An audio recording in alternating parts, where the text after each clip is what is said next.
It looks almost nothing like its predecessors. No glyph lights, just this oddly aligned camera setup, and yet this is being called Nothing's first true flagship smartphone? We're always about creating a great product. Are you sure Nothing?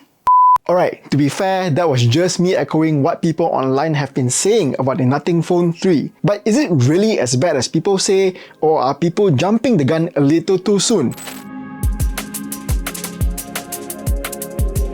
Alright, first off, there's this new glyph matrix LED display on the back, replacing those cool looking glyph lights that we saw on the Phone 1, Phone 2, Phone 2A series as well as the Phone 3A series.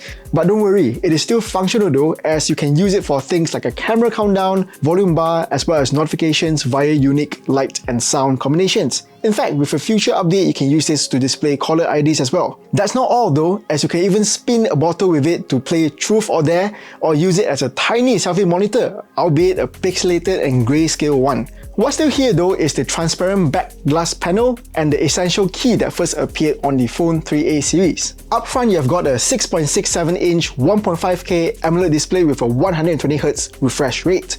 Under the hood, the Phone 3 is powered by Qualcomm's Snapdragon 8S Gen 4 chip. Now, if you're wondering, no, this is not the top-tier Snapdragon 8 Elite processor, so technically it is not a full-on flagship chip, but we'll need to run our full review to see if the performance lives up to the flagship branding. Alright, if you're willing to look past its opinion-splitting rear camera design, the actual hardware is actually quite an upgrade over the Phone 2. Instead of just a dual camera setup, you now get three 50MP shooters, a main 50MP sensor and a 50MP ultra-wide with large aperture and sensors, along with a new 50MP periscope telephoto camera with 3x optical zoom. And there's also a 50MP front-facing camera for selfies. The battery on the Nothing Phone 3 has also gotten a bump. From the 4700 mAh on the Phone 2, you now get a 5150 mAh cell on the Phone 3. And in India, it is even bigger at 5500 mAh. Charging speeds, well, you get 65 watts via USB-C, 50 watts via Qi wireless, reverse charging at 7.5 watts wired or 5 watt wireless.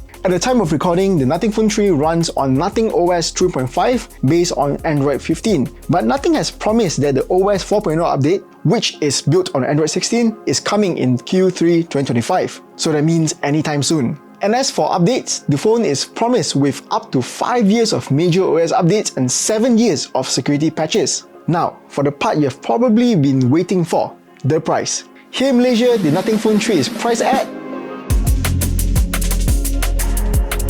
So, what do you think of the Nothing Phone 3? Is it worth picking up? Well, it is a solidly built phone and looks pretty cool too. But for most of you out there, it really depends on how much you value its unique design, quirky features, and clean software experience. Anyways, do let us know in the comments below and stay tuned for our full review. See you in the next one.